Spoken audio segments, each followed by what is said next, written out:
Hello and welcome to Take Back Time. My name is Penny Zenker and I am your host for this show. And I'm always looking for people to give us new perspectives, new tools, and new ways to approach how we show up for our time. Because at the end of the day, it's not just what we do. We need good tips and strategies on making sure we're doing the right things, but it's also how we show up for our time. So I'm excited today to have Nash Ahmed with us. He's the founder and CEO of Undock, and he's a serial telecom executive and the founder of Undock, which is an artificial intelligence enabling meeting platform built for the future of work. So we're going to see how that fits in and how that differentiates. And I'm excited because I'm a techie kind of person in the way that I love innovation and new technology and seeing where we should be one step ahead. So I think that's what you're bringing us, Nash. Is that right? Absolutely. And thank you for having me, Penny. It's great to have you here. Thank you. I'm going to cut there for 1 second. Did I say your last name right? Yeah, Nash Ahmed. Okay. Yeah. I'll have them cut that. Awesome. So Nash, tell us your story. Like, why are you passionate about the future of booking meetings? I mean, it sounds, doesn't sound telecom-y to me if you come from telecoms. No. So we got into meetings accidentally. I started Undock a couple years back, and I was trying to solve my issue with availability in a general sense. Mainly, I was running a few companies at the same time, and they were all small businesses. So, like, I was the bottleneck for everything. So everyone demanded my time. Welcome to entrepreneurship, yes, right? Yes. Then multiply it by 3, right? It was a 5-person company. There was like a 18-person company. Right. Another company that I started that went from like 3 to like 21 as well very quickly. But my employees and associates getting time with me was very, very difficult. It was a complaint they always had. I labeled this earlier this year, or the term there's a label for, it's called the absentee founder. So like you're there, you're always working, but nobody really feels like they can talk to you, right? Right. Yeah. So I was in the thick of that, and it really reached the peak. So earlier in that year, I was running a project, and I was getting upwards of 150 phone calls inbound per day. And that's when I started thinking about, like, there's got to be a better way for these 150 calls to happen where I'm not like getting 17 of them at once and then a half hour worth no phone calls, etc. But later in the year, I'm sitting in my office and I'm on a call, and I have another call holding, which is a typical situation. And then there was a line of employees outside of my door. Now, when you start to see that, you're like, okay, you got a process problem, efficiency problem. I'm wasting their time. Everyone's in various queues just waiting to talk to me. It's like, I need to figure that out. I need to fix that real-time situation. So and real fast, right? Because that's a lot of money being thrown out the window. Yes. And I started to build a product. It was supposed to be a physical product within my office. I called it the Presence Pod, and it was going to show my employees when it was a good time to come by my office instead of just waiting by the door. Right? They could be there. Kind of pop up and say, "Here's my next availability," kind of thing. Yeah, like an on-air light, but a little more tightly integrated with the phone system, the calendar, project management. So I can just basically a big do not disturb or please disturb me indication system. Right. And I started to do that, and I said, you know what, it'd be pretty cool if I did this online, because then they can do it even if they're not in the office. And I said it'd be even cooler if I could do it for everyone. Why doesn't this system exist for the entire world? Doesn't mean everybody has access to what you're doing, where you're doing. Just, hey, if I'm about to call you, I should probably know if you're busy. I won't waste my time and I won't waste your time, right? And we started working on that product, and that's when we landed in the wonderful world of meetings, because I see solving your real-time availability is the last mile problem of availability, and then solving your availability in the future, which is calendaring, is actually a slightly easier problem. So I said, how can I take some of these principles of this product that I'm building for real-time availability and move it into the calendaring space? And once I did that, light bulbs went off, but lightning sparks everywhere. This was it. This is the product that people needed. And we're still going to build the whole stack of availability, but we're starting in calendaring. So what do? We show people, I won't go too deep into the projects yet. We show people instantly when you're free and when the other person is free based off of your preferences, availability, and scheduling behavior. And we don't do calendar sharing. And we do have booking pages, but you don't even need the booking pages. It works directly in line in your email, like autocomplete. You're typing, you say, hey, Penny, let's meet. And you'll see some suggestions that work for both of us. And that is Undock in its first instance there. That's pretty cool. Well, hold on. I got a whole host of questions, right? So before we go on more about the tool. Yeah. Now part of the problem, so you're the bottleneck. Let's back up a second and talk about like the entrepreneur's challenge, some of your challenges, what it solves and what it doesn't solve, right? Because sometimes people think, oh, there's a tool and it's going to solve all of my problems and make my breakfast. And the truth is it's going to solve a piece of that. So, let's ask that. What problem is it not solving that you had? So if you had people out the line, you had telephone calls coming in, what problem was it not yet solving that you still needed to solve? Yeah. So it's not removing me from being the bottleneck. I'm still the bottleneck. It's just taking that 15, 20, 30, an hour per day of this ambiguity about when they're going to have a chance to meet with me and just removing it from everyone's mind. So we call it the logistical nightmare is just gone, right? And so it saves people time. They're not waiting in line for you. They're not waiting on hold for you, right? Not sending emails back and forth or pinging me on various Slack channels saying, hey, when can you? That whole when are you free deliberation is minimized severely with Undock, especially when you're talking about something that's later today, tomorrow, a week into the future. Okay. So let's think about into that. So I need to make a meeting with you. I say, hey, when's a good time?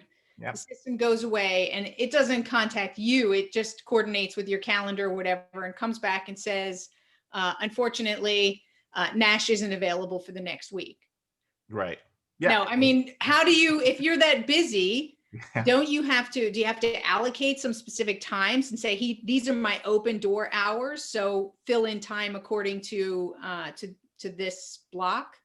You are perhaps a little bit psychic because that is the next portion of our product that's launching in January. It's kind of an office hours portion of scheduling. But here the idea is you have a schedule, right? And you're either going to keep it, which most people in positions like mine just have to do, or you're going to bust it in one way. So if there are slots that work for whoever is trying to meet with me, they can take them. And we prioritize these slots based off of my preferences and schedule. So I'll say I'm willing to take meetings from 8 a.m. to 7 p.m. That's real, right? I prefer to have my meetings between 10 a.m. and 1 p.m. or 10 a.m. and 4 p.m. is what I put on there. So I like to focus in the morning, and I'm not very good conversationally later on in the day. I start to lose my wits. I hear you. So what the algorithm will do, it'll find the best suggestion based off of both of your availabilities. Now, if you're both not available at any time overlapping in the week, what we can do, again, with the magic of Undock, is I can go in and say, hey, Nash has a meeting with David, who's also in the company today at 2 p.m. But Penny is also free today at 2 p.m. Let me move that internal meeting to another slot, right? Because I know it's internal or a low priority meeting, and then let Penny have her meeting at this time. So it's about the, and this is the key about our product. It's not a replacement, like calendaring tools, like I won't say the names, but they're like, hey, here's a booking page, like you go do that. Or there's a bot that's like, hey, go talk to my bot and go figure that out. That's not what this is. This is giving you as much information as possible to reduce that back and forth time that you were going or about to partake in with the 1, 2, 3, 4, 5, 7, 8, 9, 10 people that you're trying to meet with. So you're always in control of this tool, and it's just surfacing as much powerful data to tell you you're likely best bet for this meeting time is tomorrow at 2 p.m. If that doesn't work, there's Thursday at 10 a.m. If that doesn't work, there's Friday at 11. Right. I like the fact that you're telling me that there's a priority system built in. Like I can go in and I can say, this is low priority, this is high priority. So if it's a client, it's non-movable, right? So that's cool. Like, I think that's And we that's can do definitely that algorithmically before you even make this the hard coded suggestions yourself. So it's very powerful what it can do. That's very cool. I really like that, because that's where the challenge comes in, right? Is being able to, so what I'm understanding is the calendar tools that you go on and you say, okay, I'm going to book a call with Penny, and she has times available at 10 or 11, and they might say if it's a match or not, but it doesn't actually take some action to prioritize and move things around so that that meeting can take place. And that's a huge advantage to you, right? Because otherwise you just wouldn't be available. Yeah, even with that, the existing pages aren't really dynamic. So if I have a really busy day tomorrow and a really busy day on Wednesday, and I have next to nothing on Thursday, when you land on our booking page, just because I have a 15-minute slot tomorrow, which is my only slot, doesn't mean I want to take that meeting. So it takes those things into account. And it's constantly doing it. And these are the things that you are already doing, or particularly, this is not a replacement for an assistant. It's all the things that assistant is factoring in as well, but they have to keep it all in their mind, or they keep Right. spreadsheets, or they start putting holds and like rules like directly on the calendar. And it's really hard to manage it that way. And that's why we implement a really smart AI in our scheduling. So I'm not 100% sure that I understand. I love that. So this is really the AI that's integrating. So you're saying it doesn't replace the admin assistant or the calendar pages. So are you saying it fits in with them, so you still use them and you use yours too, use them. You can use them if you'd like. So we have. but you don't need to? You don't need to. Okay.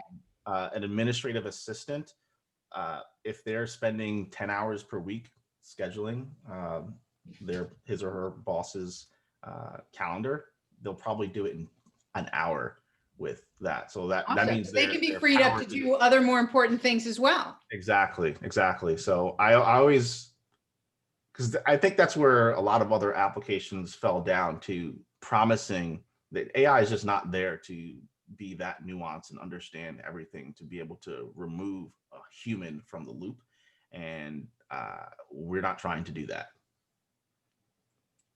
So this is a tool that you can use all the time, and it's a tool that your assistant can use all the time in all scenarios.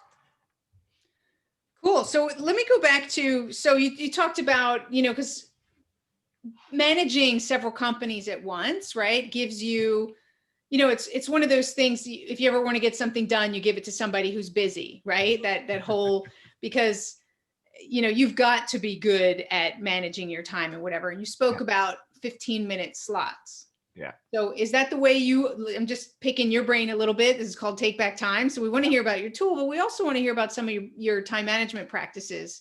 Are you, I know Elon Musk talks about, and a lot of people talk about in looking at their day in minutes versus in hours. Is that how you approach your day? It used to be. All right. So even dating back to college, which I don't know why I thought I needed to like make a spread. Calendars weren't powerful enough. So I made a spreadsheet for my day, and it would break it down to blocks. And then I want to know how much time of my day I was devoting to a certain category of activity. And spreadsheets were really good for that. Yeah. And then my calendar was completely like a mess in terms of the quantity of meetings, not in how long it took me to schedule. I haven't thought about scheduling meetings in a year and a half. It's not even, no matter which way they're coming from. If somebody's asking me, or if I'm presenting to someone, somebody sends me, but it doesn't matter. It's like I have Undock for that. But right now I'm in the mode, and I had a coach try to, I won't go too deep into the story, but a coach told me, whatever you're playing. Try to means it didn't work. So I'm excited. It did work. Oh, okay. It did work.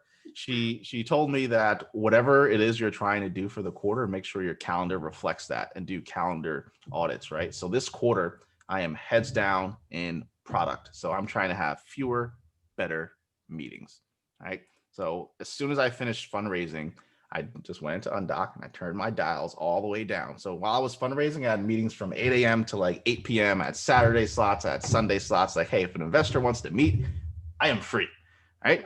I'm past that phase now. So now I turned the dial down, and I kept some of the same windows, but then I blocked out some specific, like Monday mornings is game room time. So no meetings Monday morning.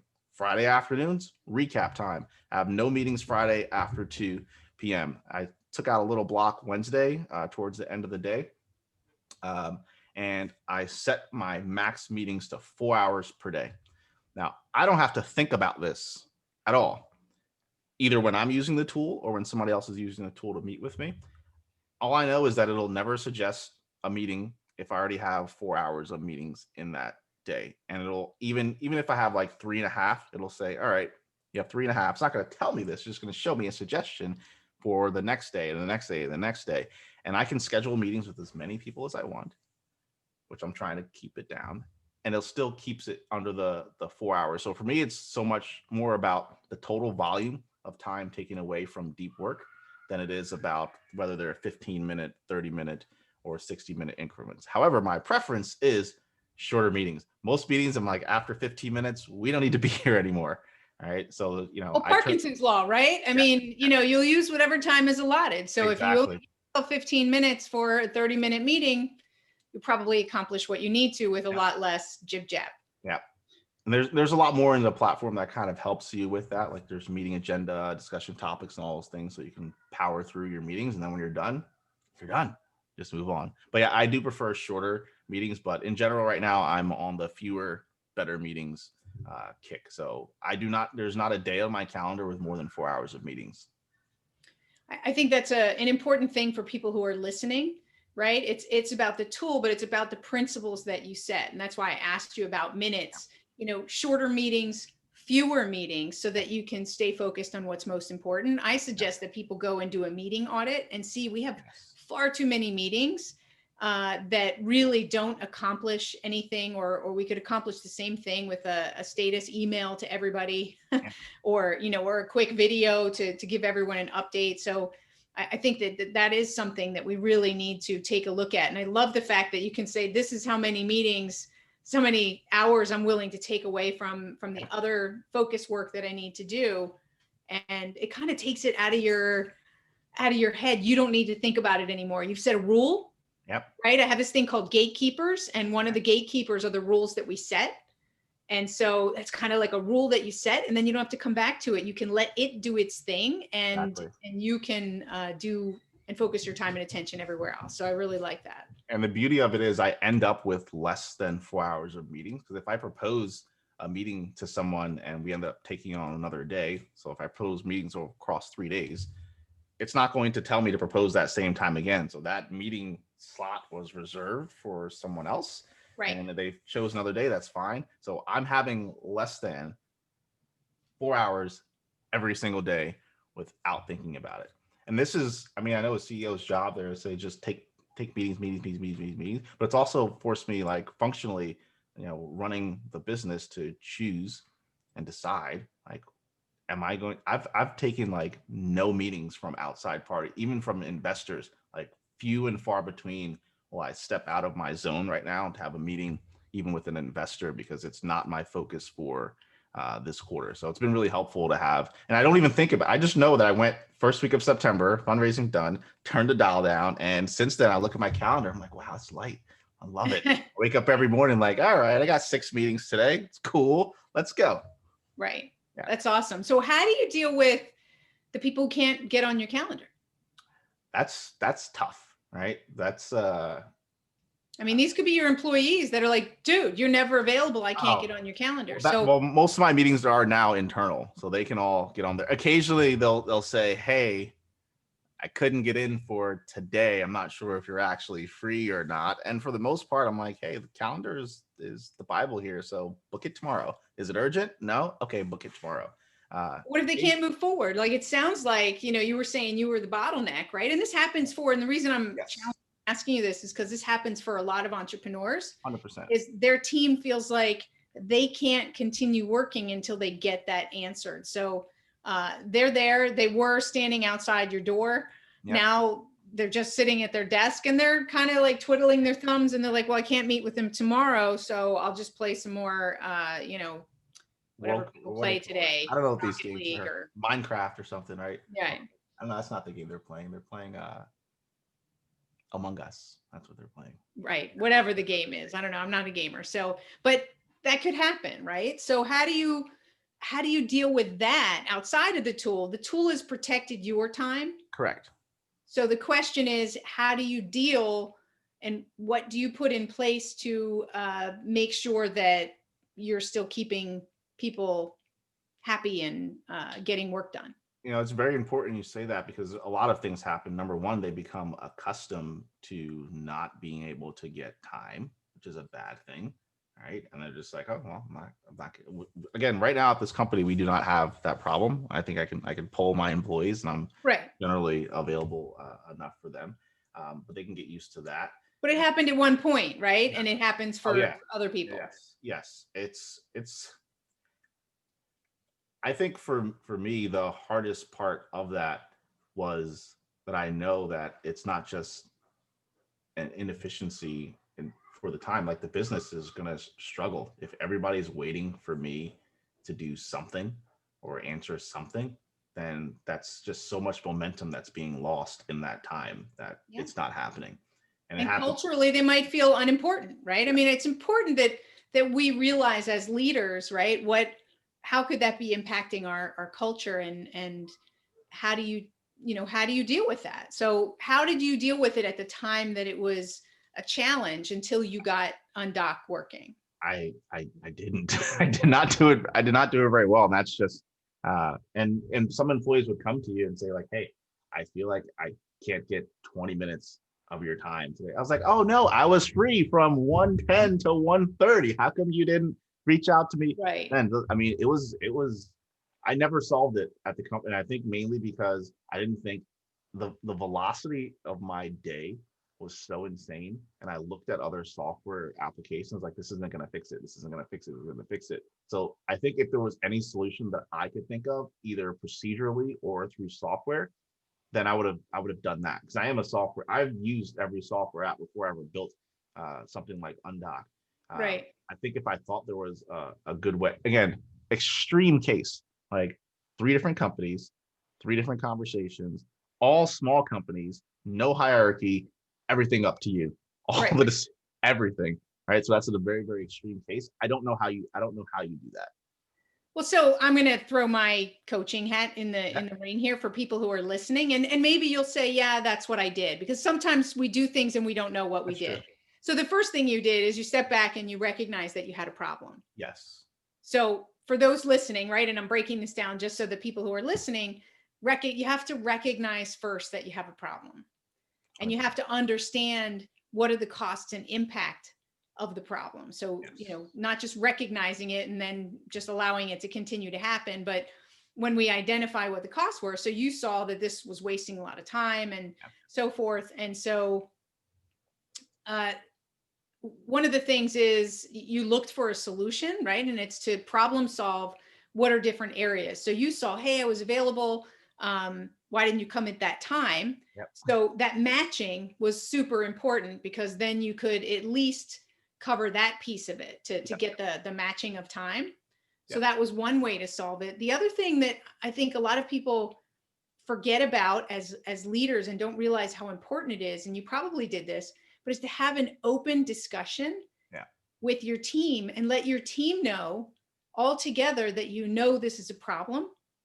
And even if you don't have an answer, like I think a lot of people feel like I can't go and talk about it unless I have an answer. But it's perfectly okay, and you can tell me whether you did this or not.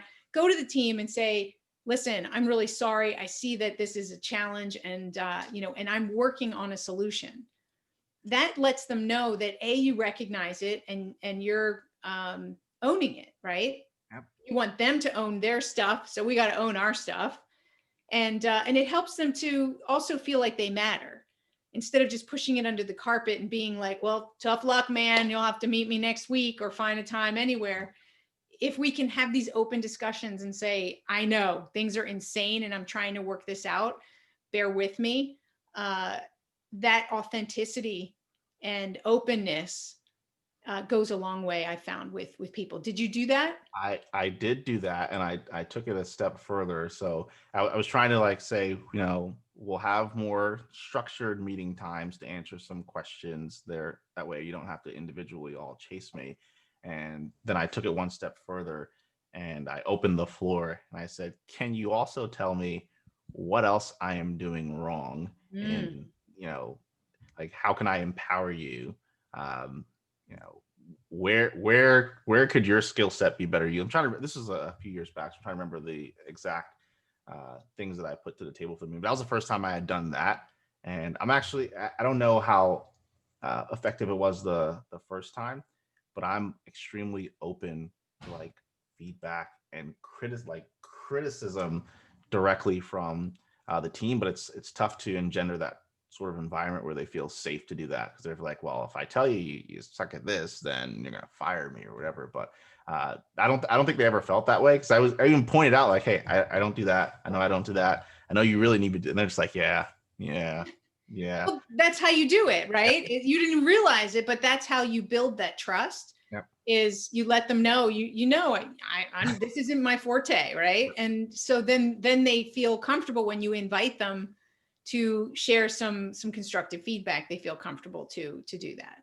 Yeah. I still struggled with it throughout until like the last year and change, when I was able to start using Undock. It's not a product plug. It's just that I just not the most efficient manager of people. Great manager of my own time. Right. Other people, I got a lot of work to do. A lot of Well, learning. it's a challenge, right? To add everyone else's time on top of your time, it's hard enough to manage ourselves. Yeah. Well, awesome. I'm super excited. I've not yet used the tool, but I'm super excited to get it installed and get it working for me, because I think that's a really cool option. And with all the entrepreneurs and CEOs that I work with, I'm definitely going to put it to the test. It even has the thing you were talking about for, doing your updates or recording little videos instead of having the meetings. You can do all of that right inside of your calendar. So it's pretty cool. Very cool stuff. Yeah. Is there anything else you wanted to share about any additional things that are up and coming, something that the AI does that we didn't talk about, or anything else that you, before we sign off? It does a lot that we didn't talk about, and most of it's What's your not out favorite yet. feature? However, right now, easily the favorite feature is that yes, scheduling it and working like autocomplete is fantastic. You don't have to do anything. You don't have to go to another app. You don't have to go copy and paste or anything. You just keep typing, call Undock, and you'll see your suggestions. You hit tab just like autocomplete. That's great. But my favorite new thing, we actually built it in April and been prototyping a stronger, more powerful version, is that, let's say somebody were to say, all right, I'm really flexible. You pick a time. Here's my Undock calendar link or my booking link. All right. You can hover over that, and then without leaving your email, you can just click a time that works for both of you. So that's really cool. But what if that person doesn't have Undock and that person has Calendly or X.AI or HubSpot or Outreach, and they're using all these tools that are tightly built into their workflows or whatever it may be, and they're just like, I'm not going to sit back and forth with you. Here's a link. You can do the same thing with our tool. So our AI is able to understand those calendar links, extract that person's availability, compare it with your availability, preferences, and scheduling behavior, and make a suggestion in one click.